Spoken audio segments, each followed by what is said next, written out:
En comunicación con el doctor, abogado constitucionalista Raúl Gustavo Ferreira. Doctor, gracias por atendernos. Estamos aquí en Estado de Alerta en la radio cooperativa. Edgardo Chini es mi nombre.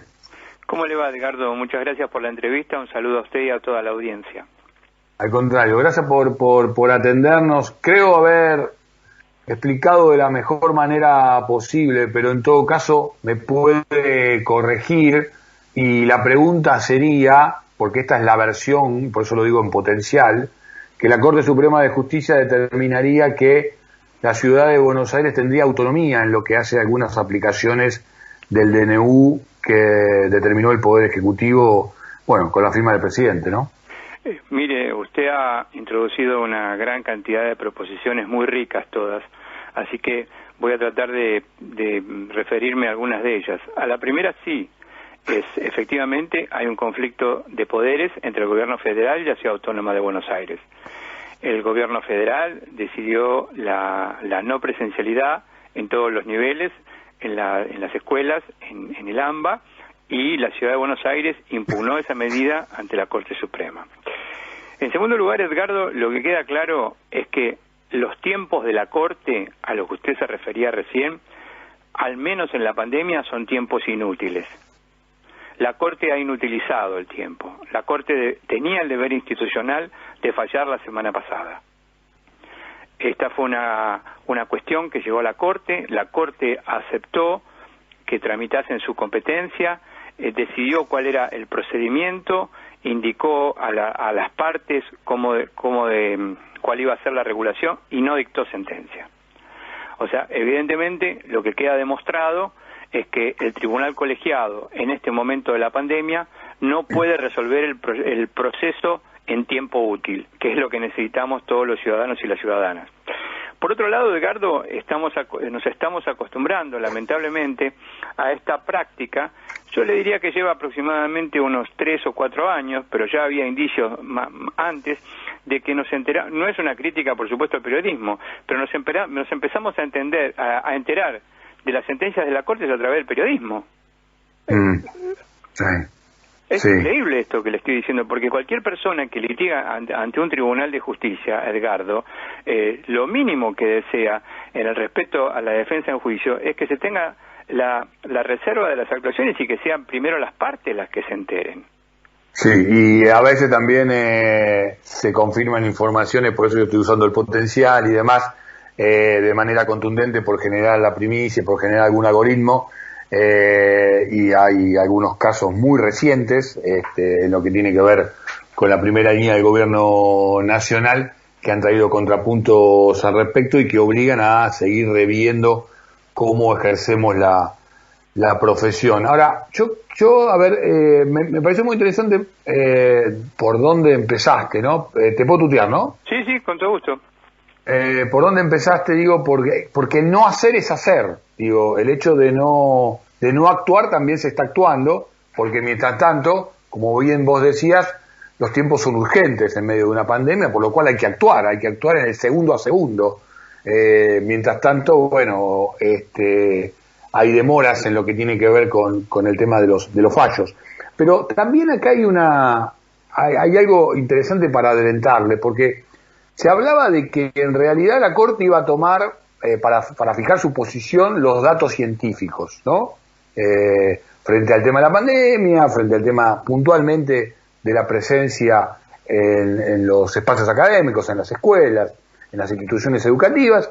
Sin embargo, aquí parece ser que de lo que por el lado que se está yendo es en la autonomía de la representación del gobierno de la ciudad, ¿no? Como que es otro lugar donde estaría firmándose la postura del Supremo Tribunal. Mira, Edgardo, yo lo que le quiero decir a la audiencia es lo siguiente, y voy a utilizar un ejemplo del fútbol, que es el que mejor me viene a la mano.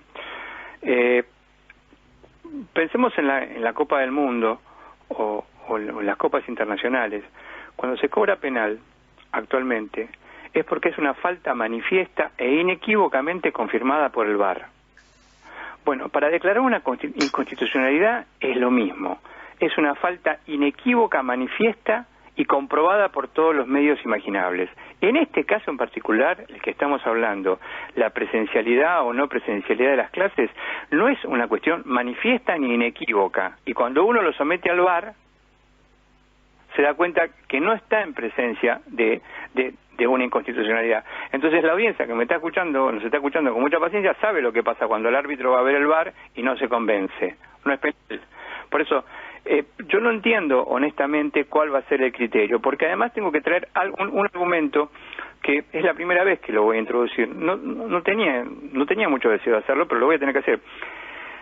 Ninguna Corte Suprema de América del Sur ha impugnado hasta el momento una política pública del presidente de la República. Ni el Supremo Tribunal Federal de Brasil, ni la Corte Constitucional Colombiana, ni la Corte Constitucional ecuatoriana, ni la Corte Suprema de Chile, ningún tribunal de la más alta autoridad judicial ha impugnado las atribuciones ejercidas por un presidente de la República. Tengan en cuenta la audiencia que todos nuestros presidencialismos sudamericanos son básicamente parecidos. Hay una simetría muy importante en todas las facultades que tienen los presidentes. Y esto no es una defensa que yo hago del presidencialismo, porque precisamente soy una persona muy crítica del modelo presidencial. Pero pues bien, estamos en medio de una pandemia y el líder del Poder Ejecutivo es el que se encuentra al timón. Es el que tiene que tomar definitivamente la decisión. Y si el presidente de la República ha entendido que los datos respecto del contagio y el riesgo epidemiológico son realmente suficientes para suspender las clases, yo no creo de ninguna manera, ni de ninguna manera, que el presidente de la República quiera restar o debilitar el derecho a la educación. Sí, además digo, podría entrarse en un marco de un error o de otro tipo de calificativo, pero de ahí a enmarcarlo en lo inconstitucional es donde me parece que está la matriz del conflicto, digo, y de lo que puede generar a futuro. Claro, pero yo le hago una pregunta, no corresponde, pero yo le hago una pregunta a usted.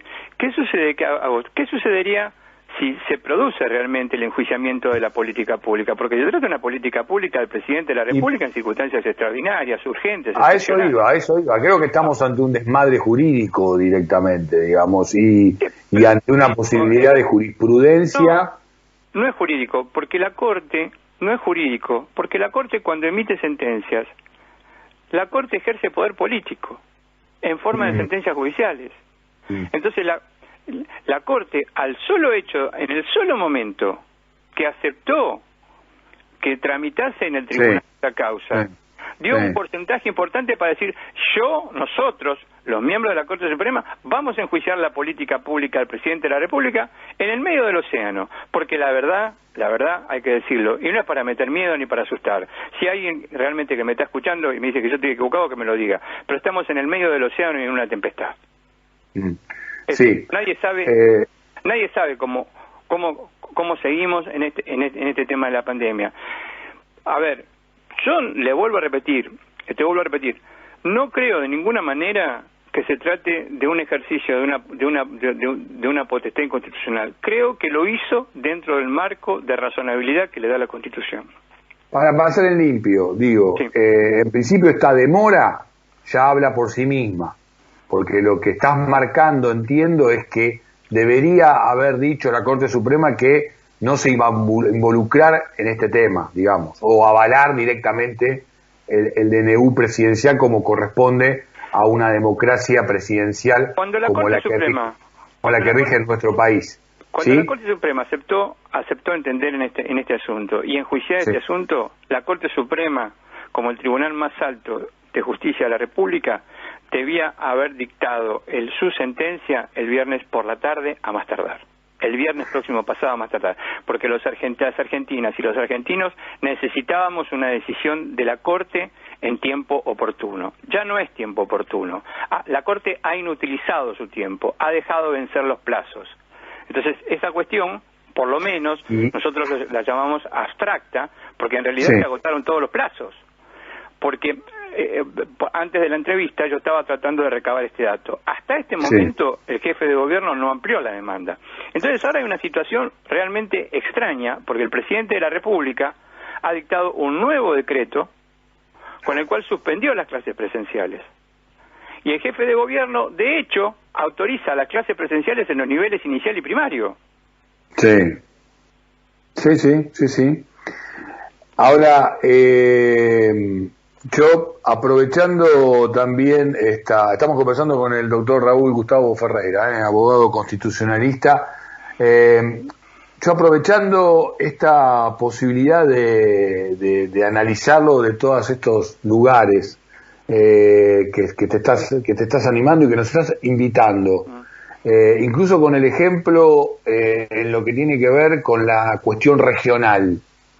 Y en todo caso podés decirme que no querés responder lo que te voy a preguntar, pero digo, hay una lectura que me estás dejando que tiene que ver con una injerencia muy fuerte del Poder Judicial sobre el poder político, con lo cual estaríamos ante una situación de cierta anomalía que podría traer otro tipo de consecuencias. ¿Leo mal? No, porque lo que he señalado es que no estuve de acuerdo cuando la Corte aceptó la competencia. Cuando la Corte acepta la competencia es porque decide enjuiciar una política pública. A mi juicio no correspondía hacerlo, pero aún en el caso que aceptó la competencia y dice voy a enjuiciar la política pública, de ninguna manera la Corte Suprema tiene espacio, a mi juicio, para decidir que esa política pública no es de acuerdo a la Constitución. Estamos esperando que la Corte emita su decisión. A mi juicio se llama lo que técnicamente es una cuestión política no judiciable, una cuestión exenta del control judicial porque fue ejercida dentro de los márgenes discrecionales y razonables que tiene en este caso el presidente de la República. Mucho más en circunstancias extraordinarias como marcan una pandemia, que todos sabemos más o menos cuándo empezó, pero no sabemos cuándo va a terminar. Doctor Raúl Gustavo Ferreira, gracias por esta comunicación, por tu tiempo, que termine muy bien el día. Muchísimas gracias, pasen buenas tardes todos. Doctor Ferreira, abogado constitucionalista, pasó por aquí, por Estado de Alerta, por la radio.